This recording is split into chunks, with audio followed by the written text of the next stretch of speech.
right? So then we call that as macroeconomic. So as I just mentioned, macroeconomic is the study of economy as a system. Right? We take it as a system, not only one economic agent. The producers are there, laborers are there, foreign exchange market is there, banks are there, goods and services markets are there. So everything there, and one change in one factor, it may affect the every place, every corner of the economy, and there will be certain reactions from some other economic agents. So we will discuss that later.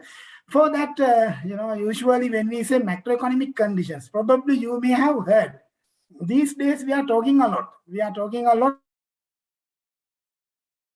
about the macroeconomic behavior, because if you want to provide the answer for the current economic scenario or the crisis, we need macroeconomic kind of analysis. So there are certain major points we discussed, like inflation, which is a hot topic in present day in Sri Lanka. So inflation is a variable that we discuss under macroeconomic.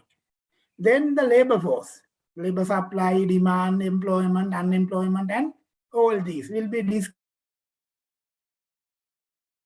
under again macroeconomic scenario. Then money supply, in simple word or the colloquial word, we say money printing.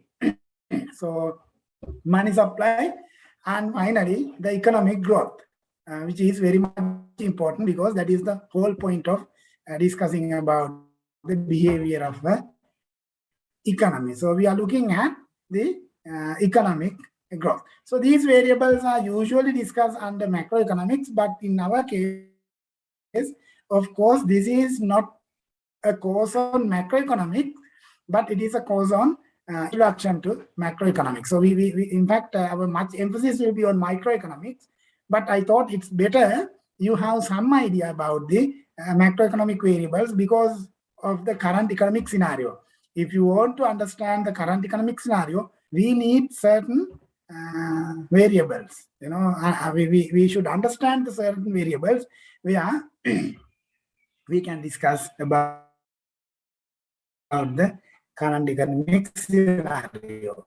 So maybe we will be discussing about the GDP and the foreign exchange if possible. Let's see how it goes. This says, in fact, what is macroeconomics? If you look at this word cloud, you will see. So the macroeconomics, it is the theme, and then there are certain topics that we discuss. The major topics like public, the government sector, and tariff, and tax, then the government policies, GDP, GNP, growth rates, national income accounts, imports, exports, wages, employment. Likewise, these are the variables that we usually discuss under macroeconomics, as this word cloud says. But anyway, so it says it's a very complicated one. If it is a tree, there are a lot of branches and leaves and fruits and flowers. So it is very complicated system, because we take the whole economy as a system. So it is a bit complicated thing. But let's see some important points where we can grab the gist or the main idea of macroeconomics. So there the first thing you need to understand, because now we learn about microeconomics. Therefore, now you are bit aware how a decision is made under microeconomics, how a variable is changed, and so on. So therefore, you need to understand in macroeconomics or real market scenario, it will not be only one hit, one impact. So we are having interactions among different markets, different market entities, so economic agents. For example, if I just recall the thing that we discussed under government intervention, we slightly discussed the government intervention in the open market, because we had we believed, in fact, if we allow market to work freely, we are not having any issue. If you are not having any interventions in the market, market works freely, then demand and supply will determine the optimum or the equilibrium output level and equilibrium price level, right? So we were happy with that. Then we discussed, we tried to intervene in the market through the government intervention by changing the price. Let's say government decided to put a lower price than the equilibrium price. Right? So we had the equilibrium price and the quantity, then government wanted to put a lower price on rice, right?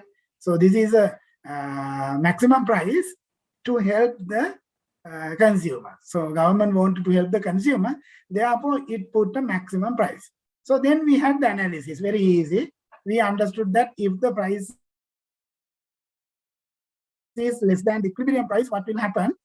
Quantity will be increased, or demand for the good will be increased, right? So the quantity demanded will be increased, but quantity supply will be decreased. So there will be a excess demand in the market. So government need to get intervened and supply that. Otherwise, again, market will get into the equilibrium price and the quantity. That is the conclusion we made under government interventions. But when you take macroeconomic analysis, it is not that much simple. Of course, when you put the maximum price on rice, that will affect on rice quantity demanded as well as quantity supply. That is true. But the story won't end there. When quantity supply decrease, because now lower price is there in the market, so quantity supply will be decreased. When quantity supply decrease, what happens? Then the rice producers will decrease the demand for factors of production, because paddy farmers, they were using land, labor, capital, and entrepreneurship as their production inputs, right? So when price decrease, paddy supply decrease. Paddy supply decrease means the production also decrease. When production decrease, there will be less demand for labor, less demand for capital to produce paddy, and there will be less demand for land. Therefore, what happened? The income available within the society, right? So the income which is earned through selling their factors like land, labor, and capital and entrepreneurship. So these factors will have less demand. So the income from these factors also get decreased. When income for these factors get decreased, they will have lesser demand in the market for goods and services. Now supply decrease, and there will be lesser demand for goods and services. When there's a lesser demand and demand for goods and services, of course, that will impact again on the producers. So producers further decrease their supply, as well as government will lose the tax, because to run the government services, we need the tax. So when there's a decrease in production, there will be lesser tax rates to tax to the total tax amount to the government will be decreased, like what we are experiencing today, right? And also there was a gap. There was a gap between quantity demanded and quantity supply. We had the excess demand, so we had assumed that excess demand should be supplied through international imports. Domestic supply is now getting decreased. Therefore, government should import. When government import, it needs money. So there will be increased demand for foreign currency, like in colloquial English, we say dollars. So there will be a high demand for dollars, which will increase the exchange rate. So the exchange rate will not be stable. If it was 200, now it is going up to 350, because there's a higher demand for dollar. When exchange rate increase, that impact on all imports, including crude oil and petrol. So then the petrol diesel prices increase. When petrol diesel prices increase, that will increase the cost of living. People will not be able to buy the goods and services they bought previously. So then people will get upset and get into the road, and with some political interventions, then the situation will get into worse scenario, exactly a situation like what we are experiencing in this country today. You see, we had a very simple variable change in the economy. We just put a price restriction on rice sale. So we just decreased the price. That is the only thing we did in the economy. But it ended up with the collapse of the whole society. So therefore, in economics, we are trying to learn that kind of a scenario. So it is not easy, as I just mentioned, it is a complicated process. Right? So there will be several impacts. If you just make one change in one variable in the economic system, there will be a lot of changes in the whole economy. Therefore, it is not easy. But remember, importantly, there will be some chain of actions. So one action will lead to another, that action will lead to another. Likewise, we will be having a chain of actions and reactions. As I mentioned previously, it is very difficult. It is very complicated to learn all the systems, but let's try to make some simple model. So to understand the behavior of the economy. For that, we are using something called circular flow. As the word itself says, it's a circular flow. So we have some movement of the economic variables as a circular. So we say that this circular, so it's kind flow, which is a kind of a model that we use to understand the economic behavior of real economic behavior.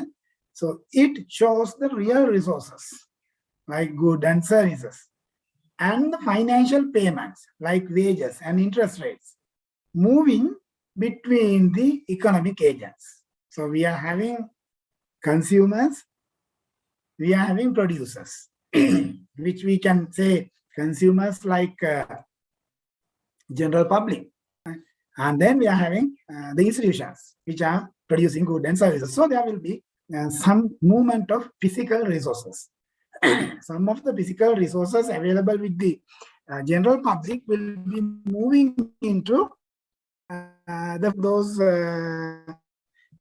physical resources and make some goods and services from institution sector to the household sector. That is another flow of physical resources.